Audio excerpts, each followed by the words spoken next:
Friends, మీకు ఈ video నచ్చితే లైక్ చేయండి, సబ్స్క్రైబ్ చేయండి.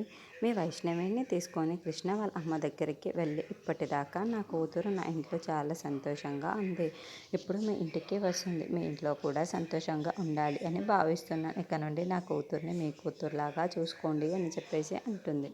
ఆ మాటలు వినగానే అక్కడ అవును కానీ ఆస్తి సంగతి ఏంటో చెప్పలేరే అని చెప్పేసి అంటూ ఉంటుంది. ఆ మాటలు వినగానే అక్కడ ఉన్న వాళ్ళందరూ ఒక్కసారిగా షాక్ అయిపోయి ఆవిడ వైపు వాళ్ళు చూస్తూ ఉండిపోతారు. ఇంతలో అక్కడున్న కృష్ణ వాళ్ళ అమ్మ మాత్రం అవును, మొత్తం ఆస్తి మొత్తం వైష్ణవి పేరు మీదే ఉంది కదా, పిల్లల సగభాగాన్ని ఎప్పుడు రాసి పెడతారో చెప్పండి అని చెప్పేసి అంటుంది.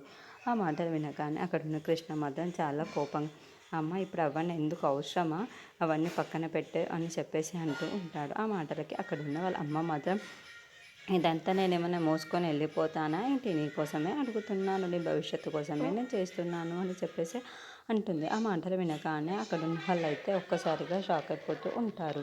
ఇంతలో అక్కడున్న వైష్ణవి మాత్రం నేను చెప్పిన అబద్ధం వల్ల నాకైతే ఇప్పుడు పెళ్ళైపోయింది, కానీ నేను వైష్ణవిని అని తెలిసిందే అనుకో నన్ను ఎంతగానో ద్వేషిస్తారో ఏంటో అని చెప్పేసి అనుకుంటూ వాళ్ళందరి వైపుకు చూస్తూ ఉంటుంది.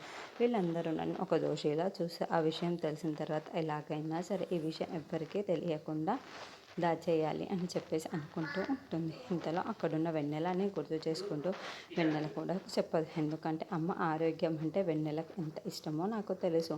అమ్మ ఆరోగ్యం కోసం అయినా ఆలోచించి ఆ విషయాన్ని బయటికి పెట్టదన్న నమ్మకం నాకు ఉంది. ఎలాగైనా సరే ఈ విషయం ఎవ్వరికీ తెలియకుండా నేను చూసుకోవాలి అని చెప్పేసి అనుకుంటూ ఉంటుంది.